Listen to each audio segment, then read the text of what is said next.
Hey there, folks. I'm Matt Hansen, And I'm John Johnson. and you're listening to Planes, Trains, and Comic Books, the podcast where we discuss favorites we've reread, comics we want to read, and everything in between. And here's the comic we picked this week. Hey there, everybody. Welcome back to another episode of Planes, Trains, and Comic Books. Today we are doing one of our favorite creators, one of John's newest favorite creators. Definitely. One of my favorite all-time creators, Terry Moore's book, Rachel Rising. And for all of you who don't know who Terry Moore is, you should definitely go check out any of his books. They're all great. But we did one of his books called Motor Girl early on in the podcast. I think it's number 9 in the episodes. But That is now one of my absolute favorite comics of all time. Yeah, John recently told me he reads it. He's read it more than once. Mm-hmm. Yeah, I've gone back on his own, which is crazy.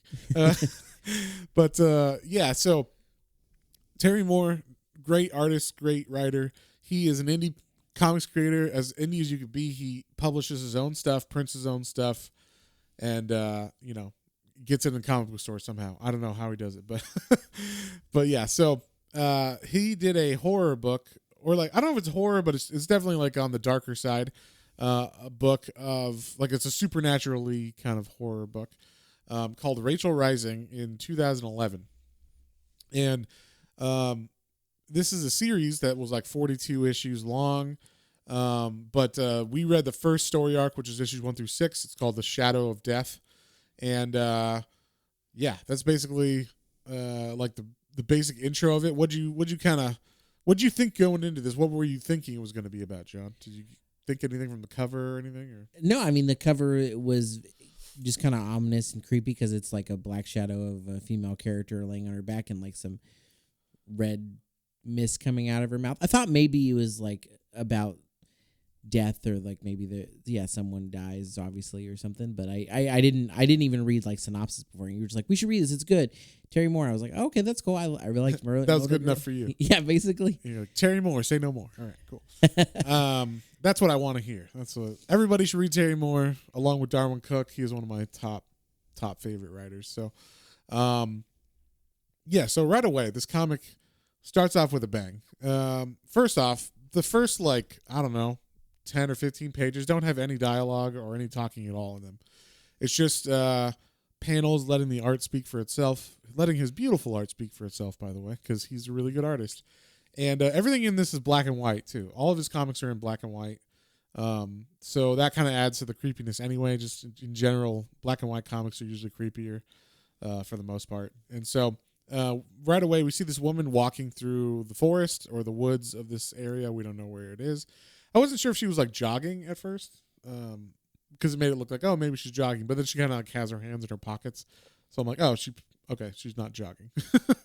But she like comes under this like dry riverbed, and you see all these like birds like circling something in the dry riverbed, and then she's staring at the ground, and then all of a sudden some like fire or something happens. It looks like a leaf falls and then it like kind of like bursts into flames as it hits the ground. Yeah. And then fingers pop up. Yeah. And so like this person starts coming out of the ground, and you're like, what the fuck? And like his body, you get like pretty much legs and arms, and then there's like a woman who's like clawing her way out of the ground. And the person that was jogging or walking, she's just staring like blankly at this. So she's not surprised at all. Obviously, she knew this was going to happen when she got there. And so we're going to call her the mysterious woman because she is unnamed in this comic. Yes. But she runs through this whole first story arc without a name. But yeah, she's creepy as fuck. What do you think of her, John? Yeah, I don't know. Like, so she kind of looks a little similar to the first character, but there's big distinctions as we go on about some key details of look. But yeah, like every time she pops up, she's just kind of there. She doesn't talk much. She only has a few like key lines. Right. But she's usually just there on looking at something really creepy and crazy going on. So I mean, as we go on, I assume that she has something to do with things. Mm-hmm. And yeah, I mean, like her expression is usually also blank. Like it's not usually very, like she gets a smirk on occasion, but yeah, for the most part, it's very much just like glazed over. And yeah, just like I expect all of this to happen. yeah. So this lady is not the mysterious one, but the woman who was in the bed of the riverbed. She's clawed her way out, and she has like a kind of like a cocktail dress on, like a night out dress that you're gonna go to like a club with, and all of a sudden like this I'll say a spirit or some kind of smoke comes into her, and she gets like a vision of the night before. So like it's cool the way they show it. Like she's looking up at the sky, and there's birds flying, and then the next panel is the same sky, but it's dark, and there's a moon, and there's someone in a mask strangling her, and she's having flashbacks of like the night before. She thinks, she's like, what the fuck, what happened? And then she like looks up, and there's no woman there anymore, and she's just on her own in this dry riverbed. And so she like promptly walks herself home. She has to walk through all this shit. She gets like she's walking on the side of the road. She gets picked up by some guy who sees her, and he's like way too like pushy, I guess, about like, hey, do you need any help? Can I help you out? Yeah. You know? Well, I mean, if you saw a woman like covered in like mud and dirt, but she's like barefoot walking on the side of the road. Yeah, I don't think so. I think he's just like, whoa, like, do you need to go to the hospital? Like, what is going on? That's true. And he's also one of like the least creepiest guys, or he's not creepy at all in this towards her. So most of the guys in this are pretty creepy and weird though. So yeah, most of them, have a little creepiness to them. He didn't seem to have any hatefulness or anything in him, or like ulterior motives. But like, yeah, he just seemed like really, like he just didn't want to listen to her being like, I'm fine. He was like, no, I think she's like, just take me home. Yeah. So he takes her home, and she's like, he's like, do you want me to come back and check on you? And she just slams the door in his face.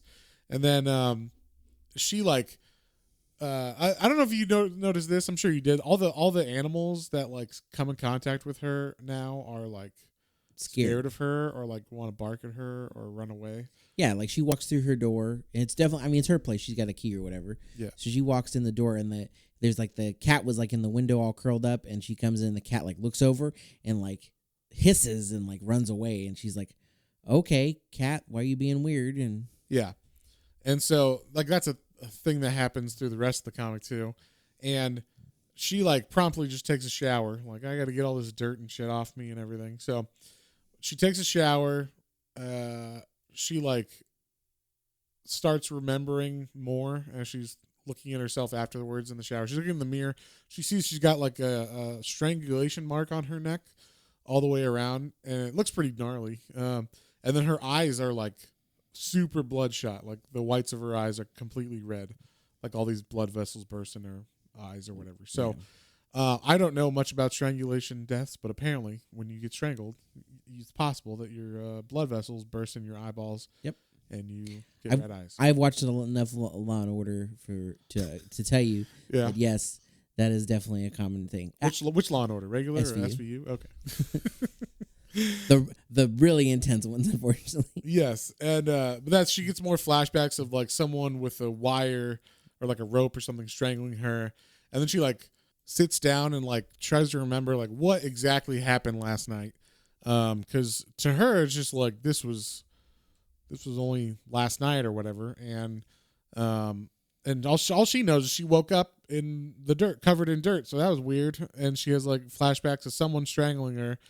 But she tries to remember what happened, and she remembers going to see her friend Jet, who's like a mechanic, like a car mechanic, and who's also a musician, I guess. And like how they were supposed to go out that night, and then like she's like, okay, Jet, that's who I was hanging out with that night, so let me go see Jet. So she drives to her house, and when she gets there, like Jet's not there, but there's like a weird person on the stoop or whatever. It's like this big fat guy. I don't know. He kind of looks like Brother Is or something. Yeah, I was like, he kind of looked Hawaiian to me. Yeah. I don't know, but maybe it's her dad or something. I don't know, because he's got freckles on his face, and Jet also has freckles on her face.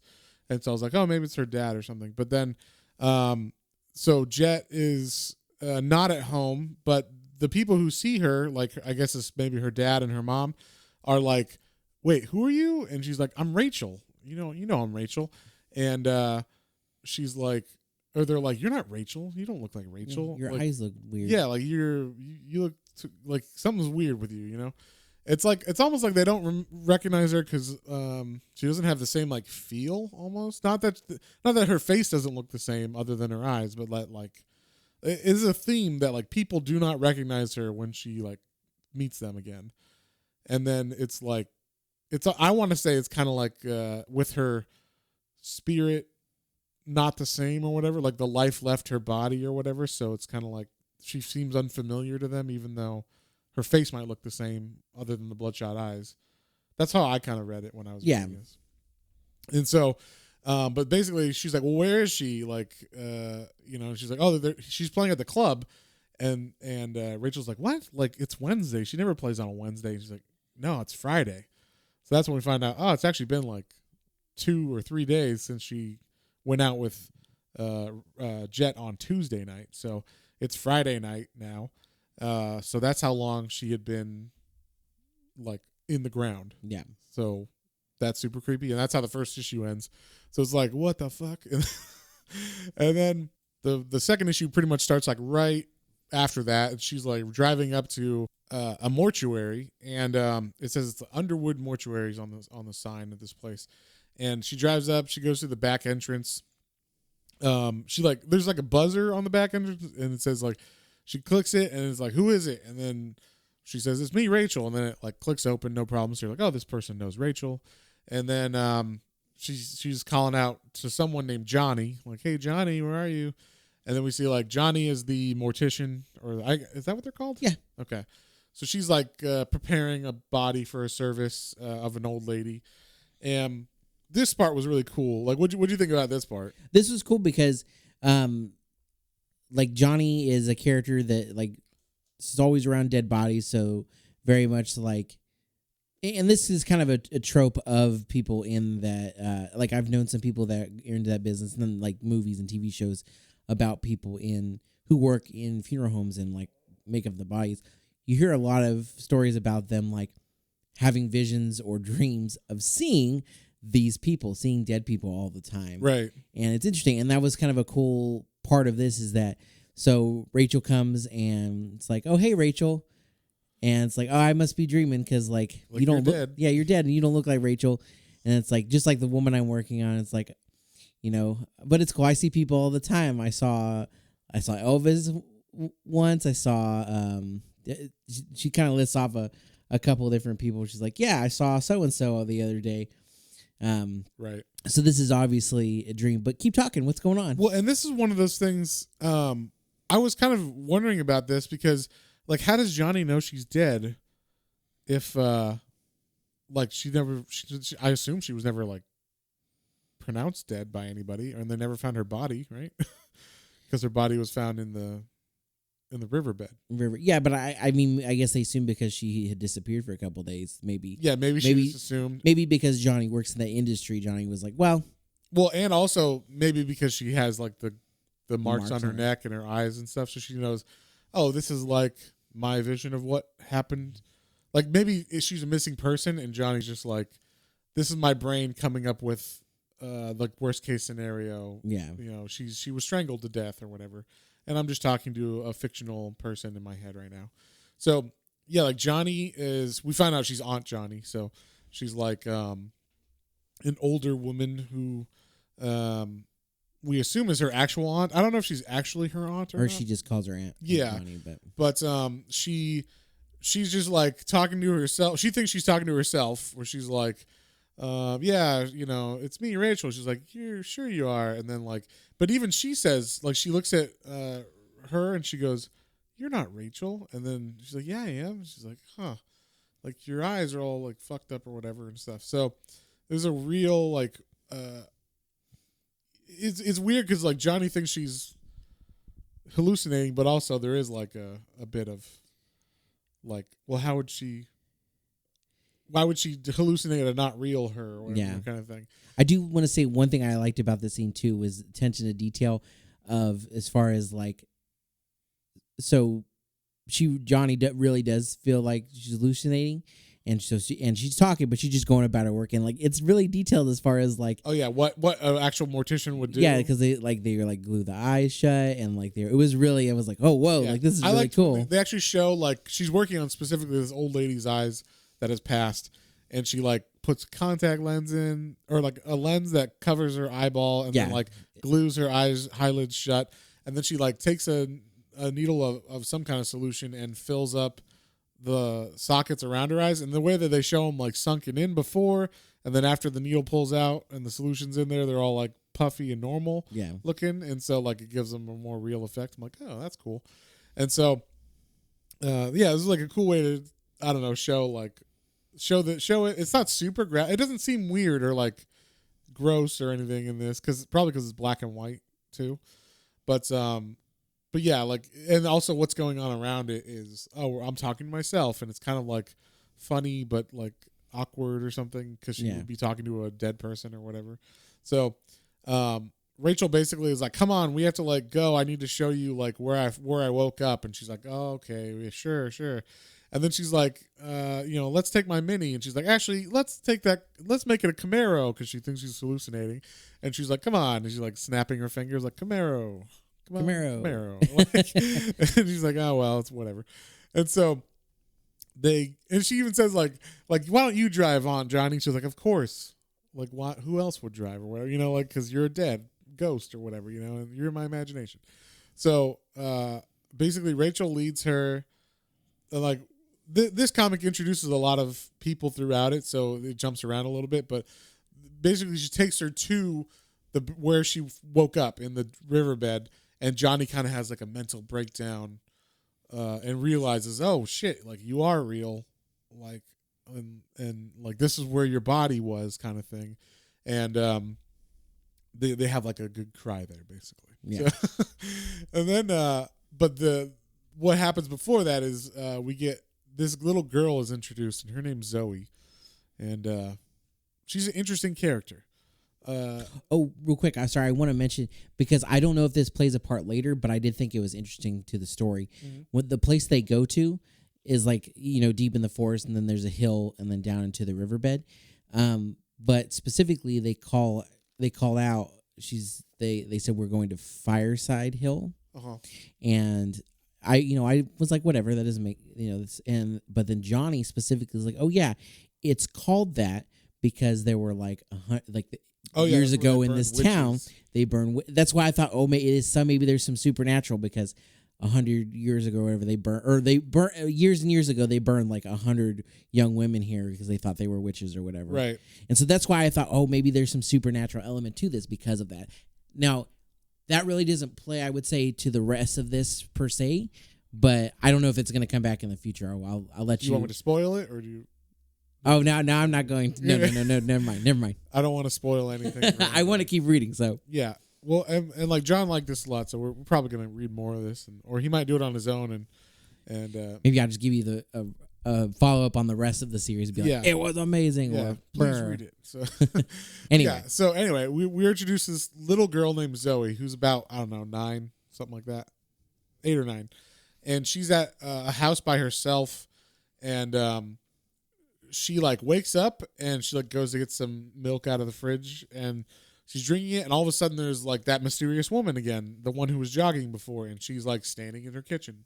She's like, who are you? Like, what are you doing in my house? And she doesn't say anything to her at all, and she just stares at her, and then she does a smile, and then like, she's like, and then that's when it like cuts away. Yeah, she's like, you probably shouldn't be here. My sister's gonna be home, and it cuts. Yeah, and it cuts to like back to Johnny before they found the spot in the riverbed or whatever. So, basically, now that Johnny knows she's like real or whatever, she's like, oh my God, what the fuck? And then we cut back to Zoe, and now her sister comes back home and is like, what are you doing, you little puke, or whatever, she's like being a normal teenager to a little kid. Were you spying on me and my boyfriend? Yeah, like whatever I do with Ricky is none of your business or whatever. And then like she's like, well, you drank all the milk? God, you little turd. Yeah, and then before anything else happens, Zoe smashes her over the head with a I'm assuming a cast iron. Looks like a cast iron fan. Yeah. And then keeps like, or hits her once, and then like that knocks her out, and then she takes some very very nonchalantly takes some plastic wrap and puts it over her sister's face and like basically suffocates her to death with that. I really like how he drew that because like you wrapped it around and then obviously you could tell she was breathing because it forms in on her eye sockets and her mouth a bit. It was really cool looking. Yeah, and then she just sits there as her sister's like, and then like she's just like drinking some milk or whatever, like nonchalantly. I'm gonna drink the rest of my milk. Yeah, sister. and lets her sister suffocate to death, and that's like how issue 2 ends. It's like, what the fuck? Yeah, What's going on with this girl? And so, yeah, this 9-year-old child. Yeah, it's just super creepy. So now that Johnny and Rachel basically Rachel's convinced Johnny like I'm real. She's like, okay, I'm gonna go talk to Jet and finally figure this out. So she goes to the club where Jet is a bassist in a jazz band, which I thought was fun. And she like goes in and everybody's like kind of, it's weird. Like I said, everybody kind of recognizes her but doesn't recognize her. Like people are like, do I know you? Or you seem really familiar, but you're not you, kind of thing. And basically right away, like she's at the club and like people are kind of like hitting on her. Like the bartender's kind of like, what's going on? Pretty beautiful. You have a different look because she's got like bloodshot eyes and shit. So it looks basically people think she's like some weird goth girl. And then like that's how everybody kind of thinks about her. And then and they're like, what happened to your neck? Like, is that some kind of like fashion statement or something? And then like right away she's like she drinks some alcohol and then she's like, oh, I'm gonna throw up like right now. She goes to throw up in the bathroom and she like throws up a piece of rope, which is really concerning. Yeah, it's like I don't know if that was I was thinking like don't touch it, like save it because evidence or whatever, but like she just like throws it away, I think, or washes it down the sink or something. So, but there's I don't know. They don't show what she does with it. I don't know if she like saves it or anything. But then as she's doing that and like washing out her mouth, some woman walks in with like a necklace, and she's like, "Would you mind help me put this on?" Yeah, which I thought was gross. Like she just threw up, and she was kind of like washing out her mouth or whatever with her hands, and then like the lady's like, "Can you like do this?" And then she's like, "Sure." And then she's like putting her gross like throw up hands on her I'm sure necklace. She finished washing. I'm sure she did, but it was interesting. I just thought it was funny. But they don't show her washing or drying her hands. That's off, true. So. It's also the time we're living in, so maybe that we're a little extra like wash your hands. Yeah, probably. And so yeah, she helps this woman put a necklace on, and she's like, "Oh, it's from my fiance. We're getting married on Sunday." And then like me and John thought this was funny, but like, and John pointed this out. I'm like, totally. But basically, she like brushes against her back and has like a dead zone moment. With if you don't know Dead Zone, it's a Stephen King book where this guy like. When he touches people. When he touches people, he knows like what's going to happen in their future as far as like they might die or whatever. And so basically she touches this woman and she's like, "Oh my God, you're going to die. You're not going to get married." Yeah, you're not going to get married. Yeah, like, "I'm so sorry. Like, you're not." And she's like, "What'd you say to me?" He's like, I'm just telling you." He's like, "You're a terrible person." It's like, "I'm sorry. I don't know why I said that." Yeah. And she's like, "You'll be dead soon." Like, it's like, holy shit. He's like, you got to say it in the walking voice though. Like, you're not getting married. You're not gonna make it to your wedding. Be dead soon in the dead zone. So yeah, but yeah, basically she has like a dead zone moment where she freaks out.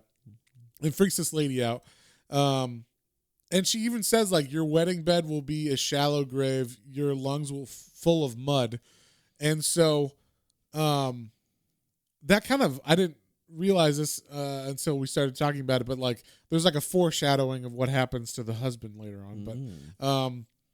But yeah, she like basically runs out, all scared, goes back to her husband who's sitting down, and now like she's like he's like, "Oh, what's going on? You don't like it?" And she's like, it's fine. I just need a drink." And he's like, "Well, you're shaking. Like, are you having second thoughts about our wedding?" And he gets all like insecure.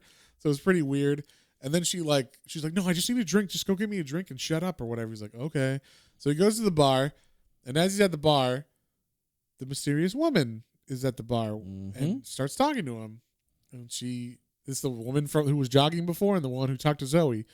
So obviously this lady is putting some things in motion throughout this whole story. setting up all these characters for the future, I guess. So she starts talking to him, and she's like, look at her, like she's very pretty, like almost too pretty for you, like someone of your caliber. Like I bet she gets hit on all the time. And she starts like trying to like put doubt in his mind of their relationship. And then like she's like, look at her right now, she's laughing at that guy. And like it cuts back to her, and she's just talking to the waiter, who's like, would you like a drink, ma'am? And she's like, no, my husband's getting me, or my fiance's getting me one. He's like, oh, okay. And that's it. Like like there was nothing between them, but he's like pissed off. And then he brings drinks back. He's like, are you happy now? Like you got your drink or whatever. And yeah, he like sets it down all frustrated, and just like, and he's like staring so like angrily at her. Yeah, like very mad at her for some reason. We don't know why, but like, we know why, but she doesn't know why. And so then finally Rachel gets to talk to Jet. Like they have like a break in their set or whatever. And every time you say Jet, I keep thinking of the Paul McCartney song in my head. You're like Jet, and I'm like woo woo woo. Oh man. Yeah. Sorry. That's fine. I hope she's not playing that. She says she's playing jazz, so that's at least cooler or more sophisticated than that. But she does look like she's having a fun time playing some of that jazz bass. Yeah, she's slapping the bass. She's slapping the bass. So while she's still like playing, they like catch eyes in this little break, and they're like I'll talk to you later or whatever, kind of thing. And then it looked like Jet recognized her, but still was kind of like, oh, it is her, but like. Something's weird, but like, yeah, that's for sure Rachel, I guess. And so then Rachel like turns around and sees that woman who was like woke her up or whatever, the mysterious woman, and she sees her going up the back stairway, and this was interesting. I missed this, and I should have known it because he puts her in different clothes than Rachel, but the mysterious woman looks like Rachel with a ponytail. So sometimes I would get them confused if I wasn't paying full attention, like 100%, because Rachel has on like, like a black jacket and black clothes, and this mysterious woman who looks like Rachel has a white, like some kind of white hoodie or something. Yeah. And so I think it's like what are those called? Yeah, she had like a hoodie, and she also has white underneath that, or like at least cream colored clothing. And so like at first I missed like, wait a second, but I had to like go back and read it. But basically this mysterious woman who looks like Rachel goes up the stairs. Rachel follows her to the roof, and like she's looking out. She's like, hello? Like, what's going on? Like, who are you? Kind of thing. And then she starts looking out, and she sees like a fire starting in the distance. She's like, oh shit, what's that? And then she looks to the side, and there's the lady that she was looking for is standing on another building. So I was like, wait a second. How the fuck did you get to the other building across the street? Yeah, this is where I really was starting to question. I was like, well, wait a minute. What is she? I was like, is it a witch? Is it supernatural? Right. Is it, a figment of her imagination? Is it I also, because they look similar, I thought for a second too, in part, I'm still piecing it all together, obviously. But I thought, whoa, is that like her spirit that's like, watching over things? Like it's right. I really it's hard to tell exactly. Right. And it's interesting because it is like a mystery, like who is this person? And I don't remember when he like actually tells you who or what she is, but it definitely is revealed in the next story arc or two. I can't remember. It was like, oh, you know who she is before the end of the series or whatever. Because I figured the main point of this book is trying to find out who the killer of Rachel was. Yeah. Like who is this serial killer? Because they also mentioned later on that like there was bodies underneath her. Yeah, when she's explaining how like she woke up and like got out of there, she's like she only got her footing because she ran like as she was digging. She didn't realize she was face down, and she thought she was digging up, but she was digging down. And then she ran into another body and was able to like get leverage and push herself up. Yeah, and I was like, whoa. Yeah, that's super creepy. So there is a person who is killing multiple women, and they're a serial killer in the town, and that's like the main point of this story, like the thread that goes through it, besides everything else, besides all the other story arcs or whatever. But that's the main like thrust. It's like the big bad or whatever. Like if you're thinking of Buffy seasons or something, it's like there's a big bad and there's mini stories on the way that get you to the big bad or whatever. But so yeah, she's standing on the roof and looking at this mysterious woman on another roof, and a fire happening. And then that woman kind of turns to her and like smiles in a very creepy way. And then you hear slam, and Rachel turns around, and this body is rolling down a solar panel that was right behind her and smashes into her, and they both fly off the roof. And we don't know exactly what's going on, but it's at first you're like, wait, what body was that? But then it's as they're falling, you see it was the girl with the necklace. And then they both fall, and Rachel slams into a car. And the second body lands on the ground, or the girl who had the necklace lands on the ground next to her. And you just see, and I like the way, because even though it's all black and white, like you can see like there's a pool of blood coming out from around her head where it hit the pavement. It's very obvious she is dead. Yeah. And also we should say that girl's name is Natalie. And she actually comes back into play a little bit later. But yeah, so Natalie fell and died, like officially, and someone threw her off the roof basically onto that solar panel and accidentally. I don't know if they accidentally killed Rachel as well, or if it was just. Yeah, I don't know if it was on purpose or if it was on accident. I don't know. But both of them are dead in quotation marks, according to the comic. And then we see the guy who threw Natalie off was the husband, and he looks over. He's got like a weird. I thought Terry Moore must have for sure like looked at panel or like scenes from The Shining for the way that he kind of looks. Like he's got baldness, kind of like Jack Nicholson, and he's got this like this face that just looks crazy, like dead-eyed and like I can see that. Yeah, like wild, and he just looks over at her, and she like looks at him and like acknowledges. He looks over at the mysterious woman on the other building, and she acknowledges. And then we cut to the house that's on fire, and we see that it's Zoe's house on fire. And she's like, like we said, a 9-year-old girl. So she lit her house on fire and is now shoving the sister's body into a car. She's using a broom to lift the trunk lid down, or like put the trunk lid down, and then like also using it to like hit the gas pedal on the car. And she's driving this body in a car somewhere. We don't know where. And that's how the issue ends. So like now Rachel's dead again, and this other lady, Natalie's dead, and then Zoe is on some murder spree. Yeah, something's going on there. Yeah.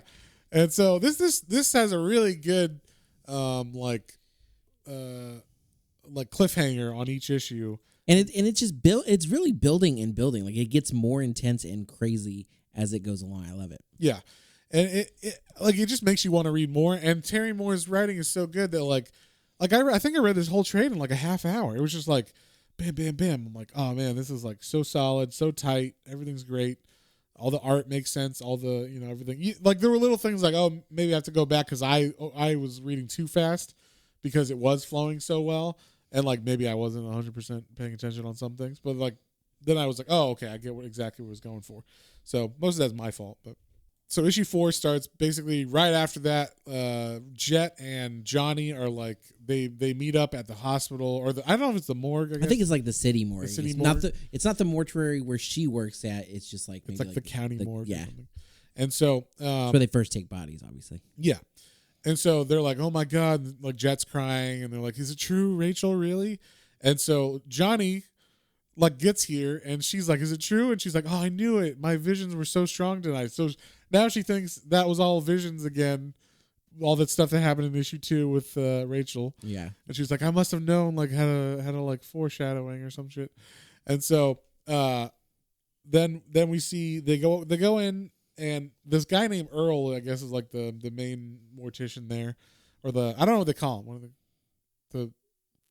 the more who's the coroner. There you go. That's what the word is. I know. I was looking for who's the guy that goes to the crime scene and picks up the coroner. bodies. So I don't know if this is the actual coroner, if he's like a helper or something, but because they say like Dr. Woodward's not in, but Earl is or something. So I don't know if Earl is just the night coroner or he's the night shift. Yeah, he's the night shift. So you always know that's creepy. And Earl looks kind of creepy in this. By the way. He makes me think of the. So you're gonna be like, well, he's not creepy. He kind of reminded me of the Goon a little bit in his look. No, the Goon he's like a fatter Goon. Yeah. He's like the Goon without muscle.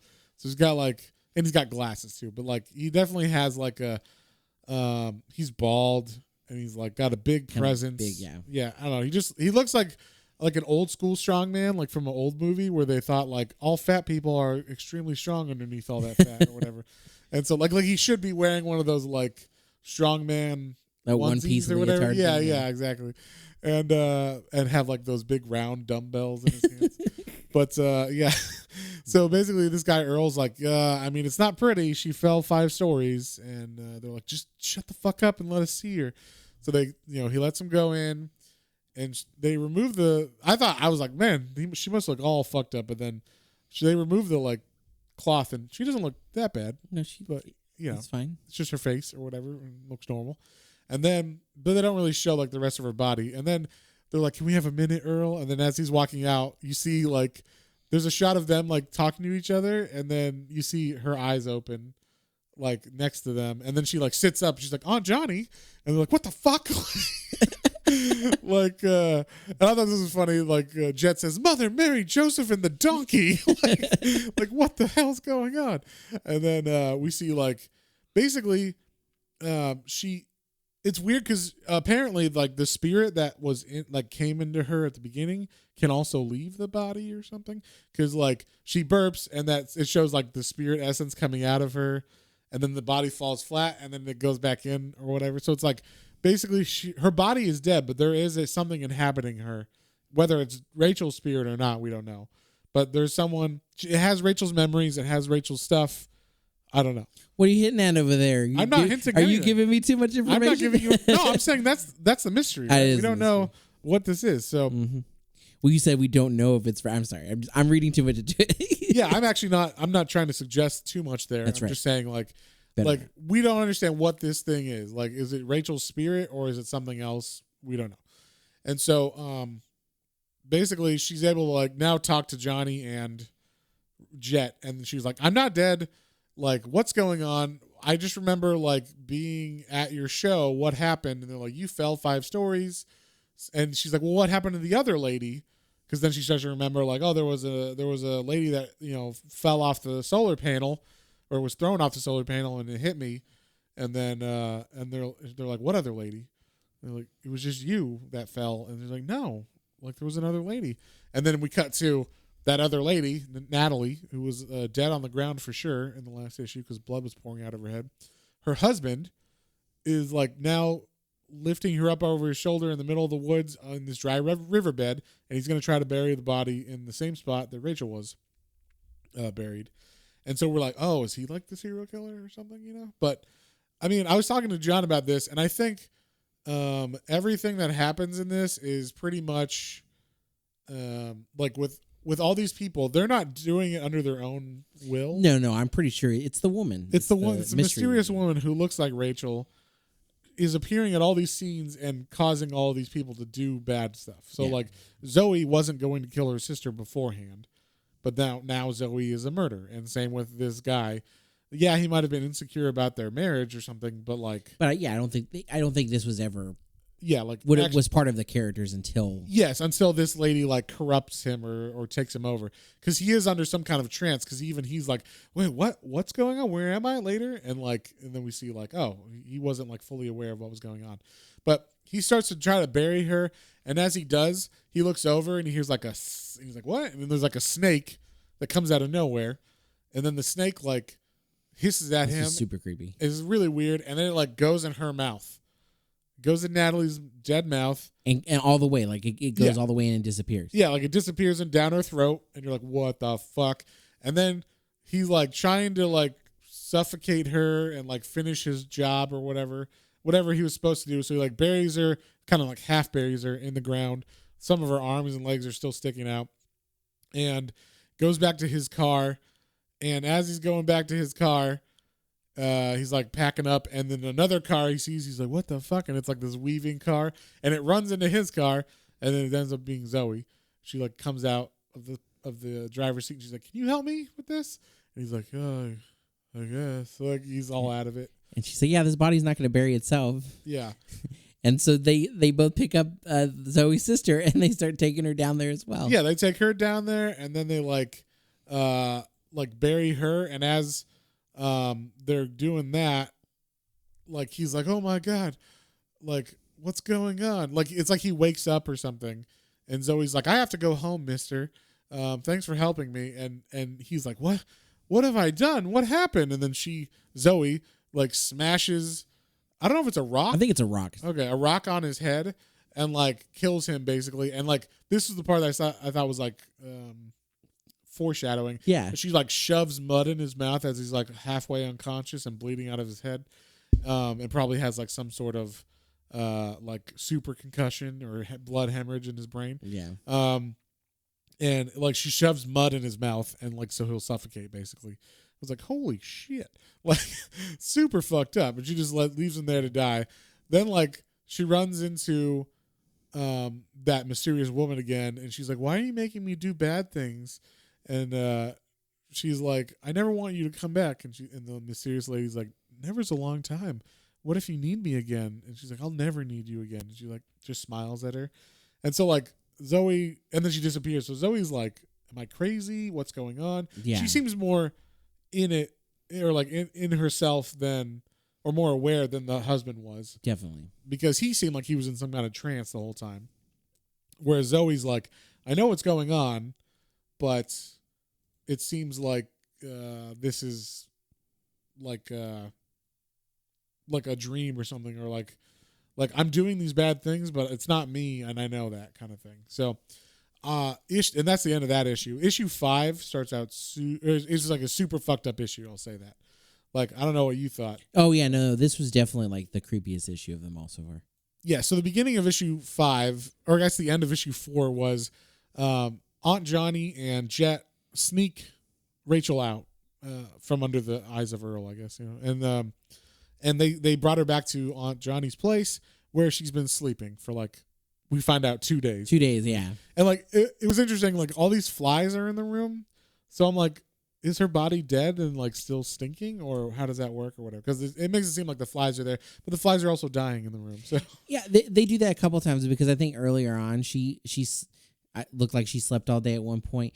The cat hisses at her. They go to the house. Actually, that makes sense. Maybe the flies are scared of her too, and they're like, because they're like hitting themselves on the window. Yeah, I was like, maybe they're like committing suicide trying to get out of the room. And so they go to this house, and the family dog of, I guess it's Aunt Johnny's dog or whatever, is like, hey, and the dog kind of goes up to her and starts sniffing her, and then it's kind of like starts. Didn't really bark, but kind of like whimpers, like, I don't know about you, actually. Kind of like a dog would do. and like, yeah, I thought it was interesting. Dog, the way that he is very much like a dog wouldn't necessarily growl or whatever. He would just be like scared. Whereas a cat would be like, I don't know, that kind of makes sense with like death or whatever kind of thing. Yeah. Like a dog would be sad, whereas a cat would be like, I am Satan. Whatever cats are like, right? I don't know. Egypt, right? That's some. I saw that in The Mummy. It must be true. I'm assuming it's true. Probably. But anyway, so yeah, she's at Johnny's house, and Johnny like is now like now she believes, okay, Rachel's alive, but how alive? Like, it doesn't make any sense biologically, but there must be some biological reason. Because they say later that Johnny's like an atheist, and so like she believes in science. And so she's saying like, okay, there must be a reason for this scientifically. Like they say even that her pulse is like 6 beats a minute or something like so she has signs of life, but they're not enough to actually be alive kind of thing. So, and unlike, other comics where they're like we kept your breathing rate so low, like they thought you were dead, but then we brought you back or whatever. This is not, this is not like that. So no one understands it, but basically, and she says like, oh, you were asleep for like 36 hours or whatever, like, and no one would have known that you were alive the whole time. And like, I tried to wake you up and you wouldn't wake up. So yeah, they're having dinner and they're going to have a guest, and she's like, why did you tell me? She's like, I did. But you would not wake get up. Yeah. And so, and I think basically what it is she has to have time to heal from her wounds. That's what I assumed it was, something like that. Yeah. It's like she has to have regeneration time, even though she's still alive. Her body still suffers like wounds, and so she needs like healing time for that or whatever. And it's like a slow Wolverine. And this is a cool process of her being that too. So like she goes outside, and I guess because Jet's pulling up. Yeah. And they talking outside for a sec, and she's still wearing like her spaghetti strap shirt and everything, and like pants, and Jet comes over, and she's in like a coat and like a beanie. It's obviously cold and snowing outside. Yeah. And Jet's like, aren't you cold? And she's like, no. Yeah, no, it's fine. And they're Yeah, like, so this is weird. Yeah, it's super weird, but obviously, yeah, because there's something going on with her. She's not. She's alive and dead at the same time. She is undead. She is something. It's Yeah. very yeah. Yeah, and then this is also where we see like how good of friends Jet and her are, because she's like, why don't you like, you have to tell me everything or whatever, like tell me what you're going through, because Rachel's kind of been hiding. Obviously, she hasn't told anyone that I was murdered. She just said she woke up in this ditch or whatever, but like she hasn't said like I'm having weird fucking dreams of being strangled by some dude in a mask and all this kind of stuff like that. And like also, I haven't told anybody about seeing this lady that's mysteriously appearing whenever people die or go crazy or whatever. And so Jet's like, you're not telling me everything.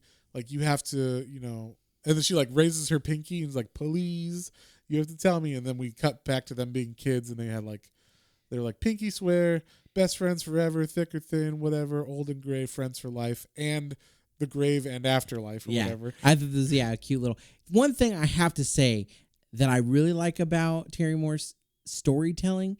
He tells emotional connections with people so well, or characters so well. Yeah.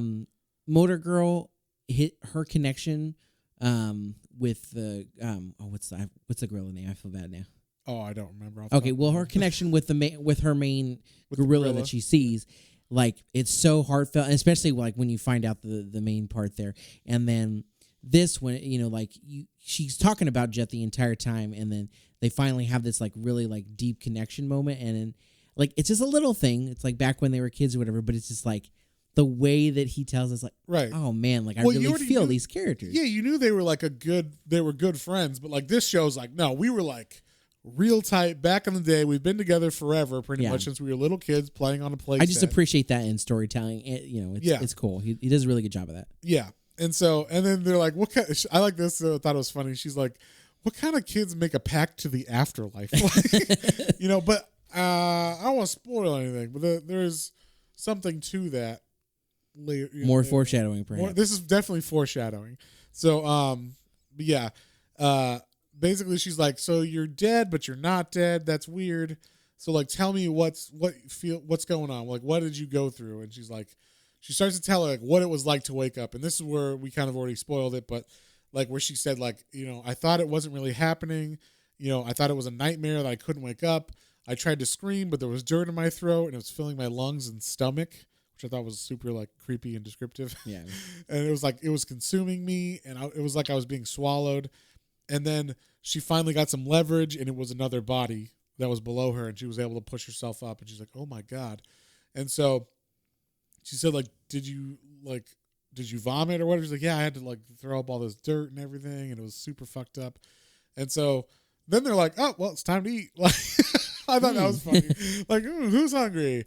And so, yeah, like then we see someone else was invited over, and that dude's name was Dr. Seaman. This dude is fucking creepy. I don't know I'm assuming Terry Moore did that on purpose, like naming him that, and then also him being super creepy and weird. I don't know. He could be like a Mr. Rogers kind of guy, but Mr. Rogers, the way that people kind of funnily say, and he was a serial killer or something, because he's so nice. But yeah, like basically Dr. Seaman is over there to, he's like, I wanted to meet you. Like once Johnny told me about this. And so, yeah, basically he signed Johnny, I guess, worked magic behind the scenes at the hospital to get them to be able to legally take the dead body. Yeah.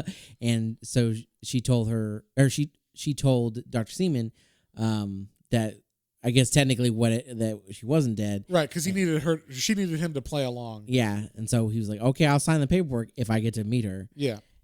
So this is like the deal or whatever. Yeah. So, he meets her, and he basically says like I find it so nice to meet you. And she's like, what are you talking about? And he's like, you're the angel of death. And she's like, okay. And like, we see that, like, we know, that's why I was saying we don't know what she is, because they're kind of alluded like maybe she is something different than Rachel. Because this guy is saying like you're not Rachel. you're the angel of death. And she's like, what? So that's why I was saying, like, Yeah, and it was weird because we don't know as the reader, is she actually Rachel or is this? Yeah, and they have a good conversation point here because Aunt Johnny, she is very much like we already said, like she's like, I believe in science there, so there's got to be a way and a reason that you're alive because you have these small signs of life. And Dr. Seaman's like, well, yeah, there's a reason, but it's not that, it's obviously has something to do with like a balance of like good and evil and death and life. And like she's like the angel of death. And that's kind of alludes to like, if she's angel of death, who is the woman, the mysterious woman? Yeah. Or are there roles reversed maybe or something like, yeah. So there's a lot, again, it's like, is this more of a supernatural thing then? Or right. It's a really cool, like they're the way he's teasing things. Yes. And it's weird because as a reader, we know that other person, the mysterious woman, is real because she's been affecting other people. So like we know that it is supernatural, but the people in the town don't know, or the people that are meeting her don't know about that person yet. So then we cut to Zoe, and she's like at I guess it's like the state, like child services, yeah. And so I guess they picked Zoe up after she killed what's his face, or the husband that killed his wife, Natalie. They said that like the ladies there, and it says that they found her, I guess, walking up to the house that was burning down. They're like, do you live here? And she's like, apparently she was just like, yeah. And they're like, oh my God, this poor child is traumatized. So it starts off with like them. I guess the child services have called this mother and father, who are, I guess, go-to caretakers for like foster parents. They're so like, good. They always take the children in. Thank you so much for taking the kids at such a short or for taking her at such a short notice. And they're like, yeah, no problem. And like, all right, well, let's just, and they even say like, oh, she's so precious, because she like turns her head and she's got those big like doe eyes or whatever. And she's like, okay, well, Miss Boyle, why don't you come like sign the paperwork? And then the dad he's like, yeah, I'll stay here with her. Yeah, and he's like, hello, Zoe. And he's got this fucked up, creepy face on him. He's like, you're cute. You're a cute one, aren't you? Like, we're going to have an understanding, right? Like, you're not going to fuss and you're going to listen to everything I say. Do what I say, right? Yeah, and he's being super creepy. Oh, so creepy. And basically, they're showing, like, he is a pedophile, and he fucks all these kids that get to stay with him by the state. And the state doesn't know that. And then like he touches her and she goes, you're a bad man. Like, you hurt children. He's like, basically, and he's like, you better not tell anyone what you said, spreading lies or whatever. And then she sees behind him appear the mysterious woman. And she's like, Mister, I have a secret friend who watches over me. And every time I see her, somebody dies. And he's like, no shit, where's your friend now, smart girl? And then like he's like right behind you, and then it just shows him fly into the wall, like down the hallway into the wall. It was really cool. He's like, what the fuck? And then she like runs away, and he starts chasing her, and then he runs by his wife, and he's like, don't believe what she said, he's a liar, because like in case she says anything to anybody. And so she runs in the elevator. And this part was super fucked up, I thought. And it's like perfect example of like Terry Moore being able to do whatever he wants in this book because it's independent. But like he gets his head stuck in an elevator door. Yeah, like he slips and he's trying to get in the elevator, so he's like crawling in. And he gets his head stuck as the doors are closing. Even though and that's exactly how elevator doors work, for sure. For sure. Well, some doors, if they're old enough, don't have the safeties on them. So I guess this is an old school door, but we're going to believe that because it's such a good scene. Because it's such a good scene. And so Zoe is like, he's like, oh shit, I'm stuck or whatever. And then they're like, Zoe, open the door. And Zoe looks at him and then pushes a button to the lower floor. And then he's like, wait, no, stop. And then you just see crunch and all this blood spurts out all over Zoe.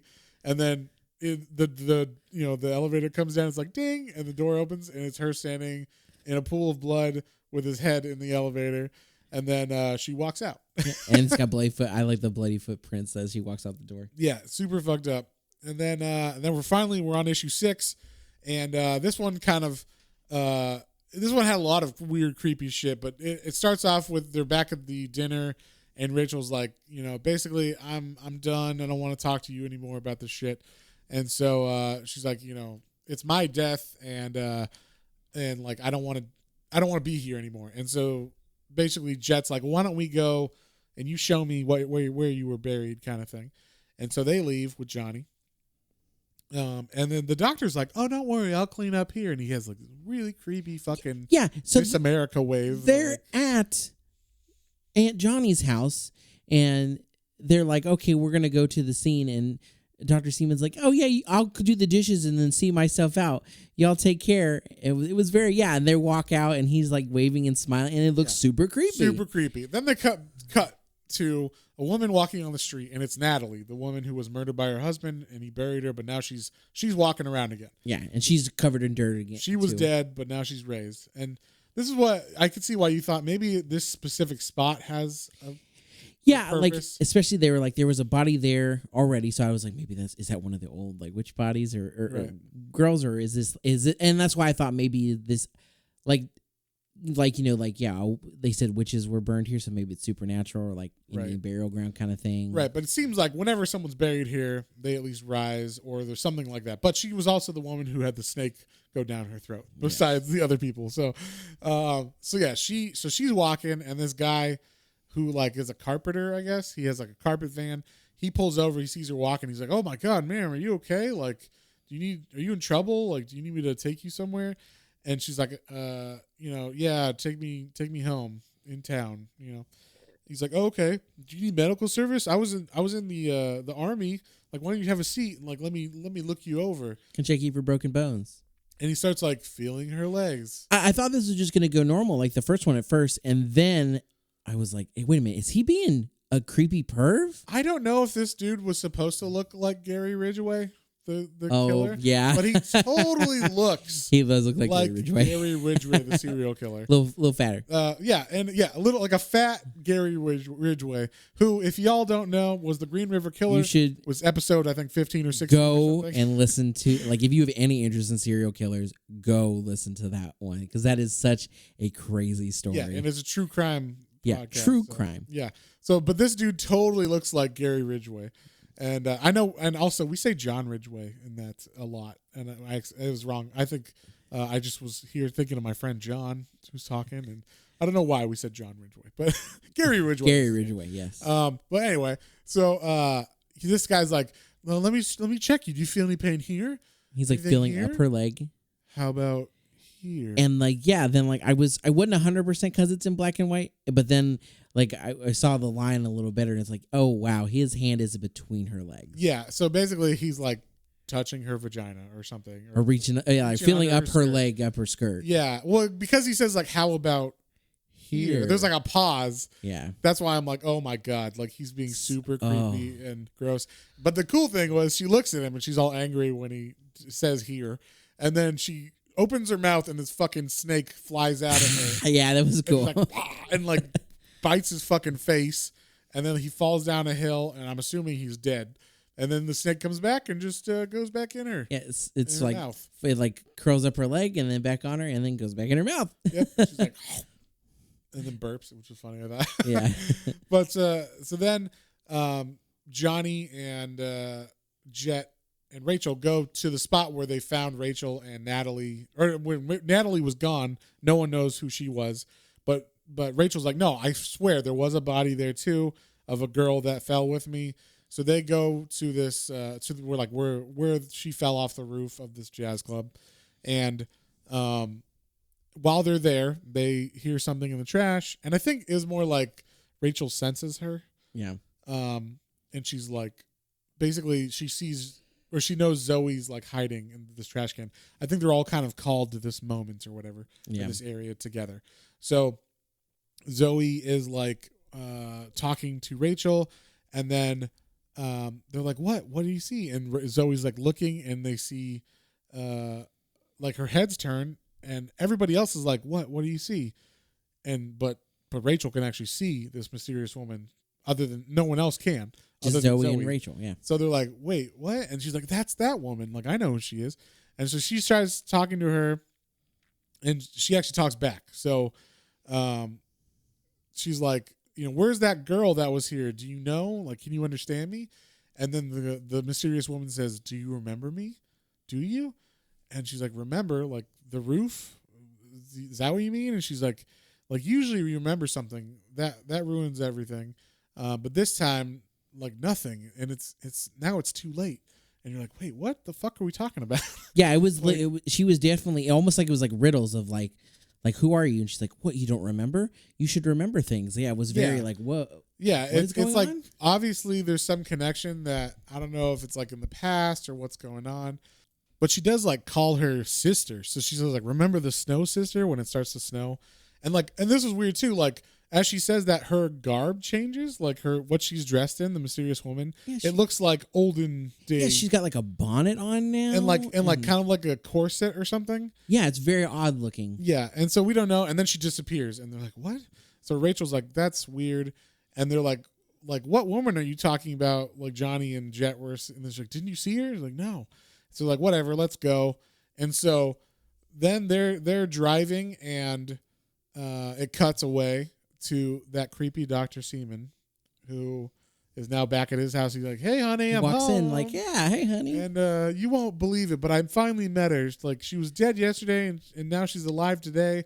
And like Rachel's the answer to our prayers. And then like we see a body sitting on a couch. Yeah, in the she looks dark. like the wife's just watching TV. Yeah, and like the hair's all scraggly though and shit. And then like he turns on a light, and it's very clear that that woman has been sitting there. And he says, "Someday soon we'll have a conversation, Sylvie. After 30 years, I will hear your sweet voice again." So his wife has What been the- dead for yeah. 30 years. And She's just been rotting here on the couch. apparently, or he preserved her because he's Or he's a mortician doctor. or whatever. Yeah, I know, doctor. it's so creepy. So I don't know what's up with that guy, but he's fucked up. And then we cut back to the car where Aunt Johnny is driving Jet and Rachel and Zoe. And Zoe's kind of talking to Rachel in the back seat, and she's like giving up some information finally. And Zoe's like, "Yeah, every time I see that woman, somebody dies, and but like you're nice, and I don't want you to die, so like you shouldn't be around me." And then she's like, "Well, why were you hiding from her?" And Zoe's like, "No, like no one can hide from her because she's a witch." She's a witch, yeah. And then like right when she says that, Jet yells out, "Look out!" And like I don't know what was going on, maybe because it's snowing or Yeah. something, and the road is slippery. But then we see like it cuts to like just a crow flying off a building, like if there was a loud noise or something.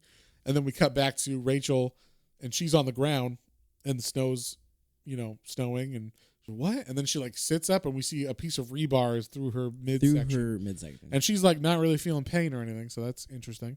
And then she sees the car is totally fucked up, and Johnny's on the ground.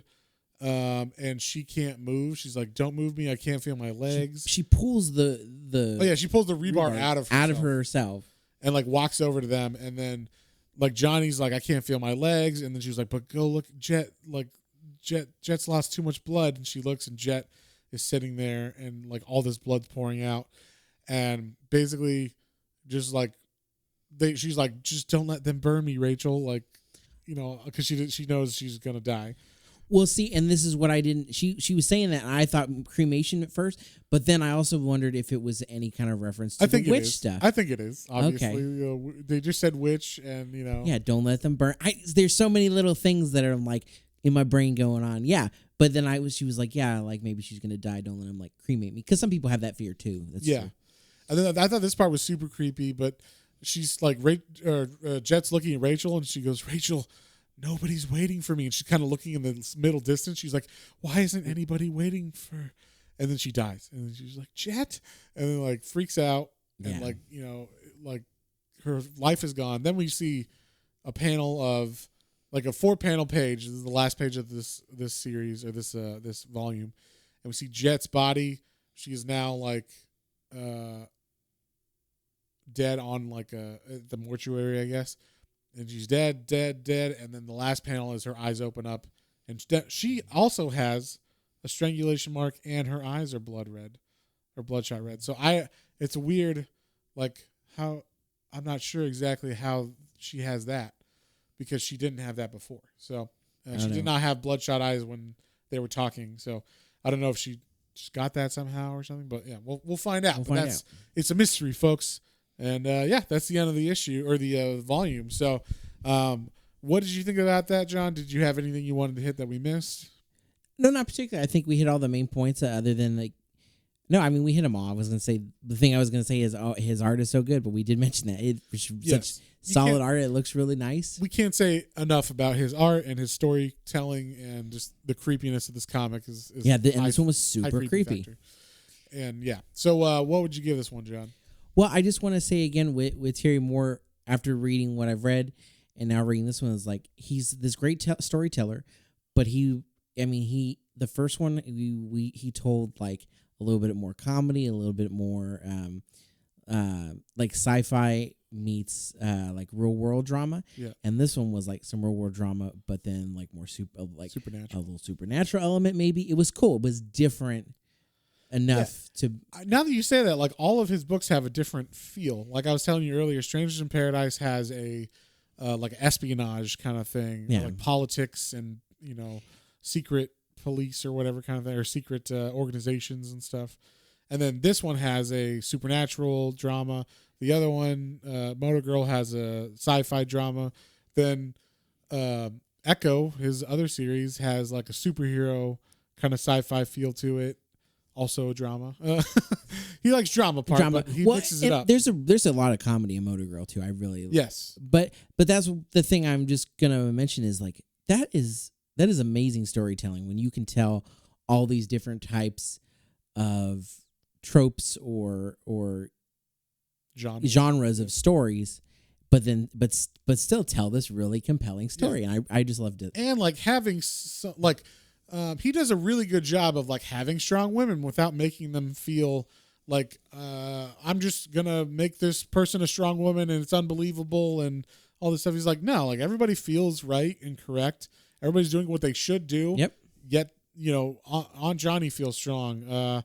Rachel feels strong. Everybody, Jet feels strong. Like everybody's doing what the characters feel real. Very realistic. Nothing like just making them super powered or making them special just because or whatever.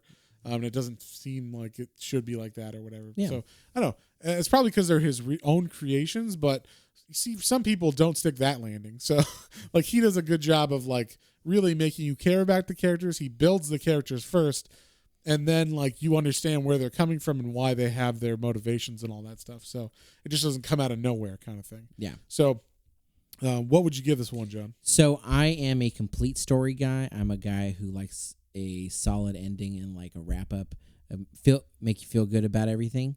So I'm gonna read all the rest of this, and I want to know what happens. Yeah. But just as a volume. Well, that's what I'm saying. I'm getting to that. Is that I'm gonna reference like people, like most people's favorite Star Wars is Empire.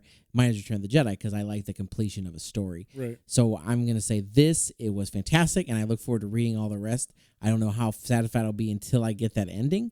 So I'm gonna go with an 8. Okay. Cool. Super solid. Yeah, I'm gonna give this one an 8 too. It was just like really, really good. It set up a lot of good stuff, and it had a really good tone. Like it set a real good tone. And this is like a spooky book, a creepy book. It's perfect for October. It's perfect. Yeah, there's pick this one up, folks. Is great. Like you can buy them on Comixology if you have unlimited. You can read the whole series for I think it's like $5.99 a month or whatever that unlimited is. But yeah, you can read the whole series in one go. All of them you can borrow. So definitely check that one out. If not, buy it from his website or your local comic book store because he needs support and they need support. Yeah, and everybody in the comic book industry, especially right now. So yeah, it's a great way to support local artists. Yeah, and so yeah, and maybe we'll be able to get him on a conversation here because I was telling John he's actually a native Texan from Houston, so we might be able to. I want to see if we can finagle an interview or something like that. Yeah, that would be cool. We'll try to see. He's got a book coming out in December, so maybe we'll do something around there. But on that note, if you guys have any comments, questions, or suggestions, you can email us at planestransandcomicbooks, all one word, at gmail.com. Don't forget to check out our Twitter, Instagram, Facebook, and YouTube channel for exclusive content. Got some great hardcover reviews. And all this month, we've got our 13 comics of Halloween coming out. So make sure you check out our special mini episodes on those. Yes. And sorry if that laugh covered that up. But yeah, we're doing special Halloween episodes, and we're doing only horror books for the rest of October for these main podcasts. So next week, we're going to read Harrow County, which is I think it's a Dark Horse spooky book. by Cullen Bunn. So I've heard lots of good things. Should be extra creepy and whatnot because it's a Dark Horse book. And on that note, we'll see you guys next time. On the next one. Bye. Well, folks, hope you enjoyed that episode. If you did and you'd like to follow us on social media, our Facebook is Planes, Trains, and Comic Books, and our Instagram is @Planes, Trains, and Comic Books, all one word. And be sure to like, share, and subscribe for more recommendations to add to your weekly pull list. Thanks for listening, and we'll see you next time.